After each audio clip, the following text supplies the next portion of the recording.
해님, 달님. 옛날에 엄마와 오누이가 살았어요. 하루는 엄마가 잔치집 일을 하러 가게 되었어요. 얘들아, 엄마가 잔치집 가서 만난 거 싸올 테니 집 잘 보고 있어라. 네. 일을 마친 엄마가 떡을 이고 집에 가는데 갑자기 호랑이 한 마리가 나타났어요. 어흥, 떡 하나 주면 안 잡아먹지. 엄마는 얼른 떡을 꺼내 호랑이에게 주었어요. 호랑이는 떡을 날름 받아먹고는 엄마까지 잡아먹었어요. 그러고는 엄마 옷을 입고 오누이가 있는 집을 찾아가 말했어요. 얘들아, 엄마 왔다. 방 안에 있던 오누이는 엄마 목소리가 이상해서 문 사이로 슬쩍 밖을 보았어요. 그런데 글쎄, 커다란 호랑이가 엄마 옷을 입고 서 있지 뭐예요? 얼른 우물 옆 나무 위에 숨자.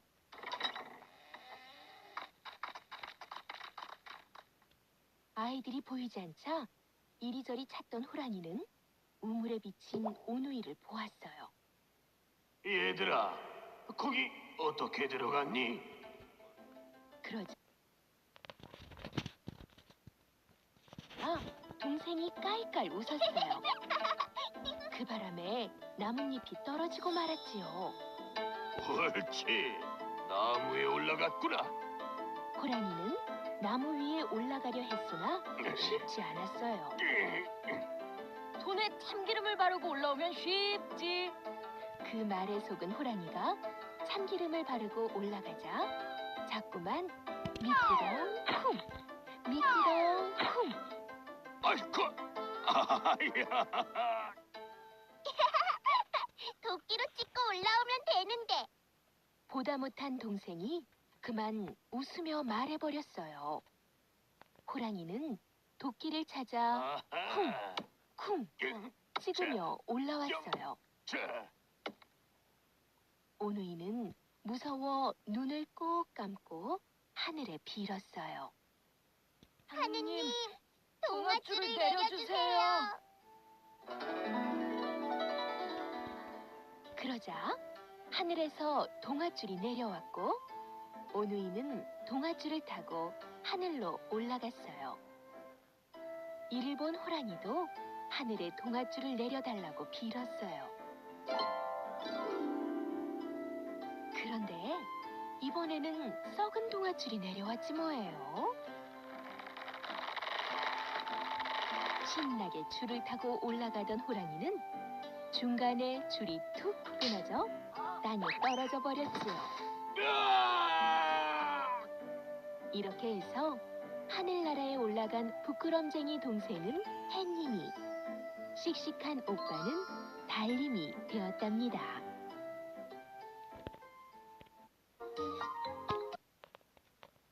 시골쥐와 서울쥐. 서울쥐가 시골쥐 집에 놀러 갔어요. 시골쥐는 도토리로 정성껏 요리를 했지요. 에게, 먹을 게 고작 도토리뿐이야? 시골쥐야, 나와 함께 서울로 가자. 시골쥐는 서울쥐를 따라서 도시로 왔어요. 우와, 서울은 정말 으리으리하구나. 시골쥐는 고기와 케이크가 가득한 서울쥐의 식탁을 보자 눈이 휘둥그레졌어요. 시골쥐야, 마음껏 먹어. 서울엔 항상 먹을 것이 많거든. 시골쥐가 음식을 먹으려는데 문이 벌컥 열리고 사람들이 들어왔어요. 아이고, 배고프다. 먹을까? 이놈의 생쥐들! 시골쥐야, 어서 뭐야? 찍찍찍찍. 서울쥐가 시골쥐를 식탁 밑으로 잡아 끌었어요. 사람들이 나가자 디저트 먹어야지. 서울쥐가 다시 식탁 위로 껑충 뛰어오르며 말했어요. 자, 이제 아무도 없으니 다시 실컷 먹자고. 시골쥐가 다시 음식을 먹으려는데 이번에는 어디선가 고양이가 나타났어요. 이놈들을 잡아먹겠다. 으아! 새끼 살려! 서울쥐와 시골쥐는 헐레벌떡 쥐구멍에 들어가 몸을 바들바들 떨었어요.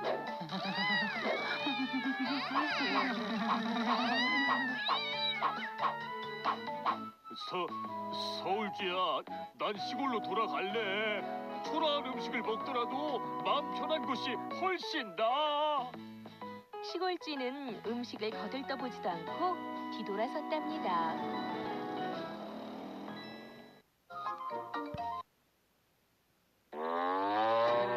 소가 된 게으름뱅이.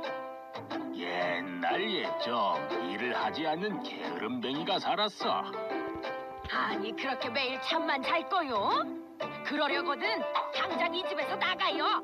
에이, 나가라면 못 나갈 줄 알고? 화가 난 게으름뱅이는 그 길로 집을 나섰어. 한참 가다 보니 허름한 집에서 웬 할아버지가 소머리탈을 만들고 있더래. 영감님, 그 참 신기하게 소와 똑같이 생겼네요. 한 번만 써보면 안 될까요? 에이, 그만두시오. 잘못 쓰면 큰일 난다오. 게으름뱅이는 소의 탈을 빼앗아 머리에 뒤집어 썼어. 그랬더니 글쎄 게으름뱅이의 몸이 그냥 그대로 스르르 소가 돼버렸지 뭐야. 어이구, 이게 웬일이야? 하고 소리쳤더니 음메 소 울음소리만 나오는 게 아니겠어. 히랴, 히랴. 할아버지는 소를 끌고 가 농부에게 싼 값에 팔았어. 농부가 소를 막 끌고 가려는데 할아버지가 은근히 귓속말로 말했어. 이 소는 무를 먹으면 죽는다오. 절대로 무밭에는 데려가지 마시오. 소가 된 게으름뱅이는 다음 날부터 하루 종일 일만 했어. 논 갈고 밭 갈고 수레 끌고 쟁기 끌고 날만 새면 끌려나가 어두워질 때까지 고되게 일을 했지. 아이고, 힘들어. 하도 일이 힘들어서 소리라도 지르면 음메 울음소리만 났어.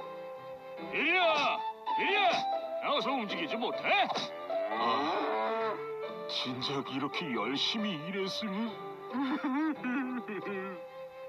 다음 날 게으름뱅이 눈에 무밭이 보였어. 이 소는 무를 먹으면 죽는다오. 절대로 무밭에는 데려가지 마시오. 평생 소로 사느니 차라리 죽는 게 낫겠어. 게으름뱅이는 무밭으로 가서 무 한 개를 입으로 물고 쑥 뽑았어. 그리고 아작아작 씹어 먹었지. 무를 먹으면 안 된다고 했는데. 그런데 이게 웬일이야? 무를 먹었더니 죽는 게 아니라 도로 사람이 되는 거야. 그 바람에 소의 탈도 벗겨져 땅에 툭 떨어졌지. 아이고, 이제야 살았구나. 게으름뱅이는 농부에게 지금까지 있었던 일을 다 말해주고 나서 곧바로 고개를 넘어 집으로 돌아왔어. 게으름뱅이 아내도 반가워서 달려나왔지. 여보, 용서하구려. 이제는 내가 열심히 일을 하리다. 아내는 새 사람이 된 남편을 보자 눈물이 나왔어. 게으름뱅이는 부지런히 일해서 부자가 되었어. 그럼 그렇지. 또 게으름 피우다가 무슨 봉변을 당하려고?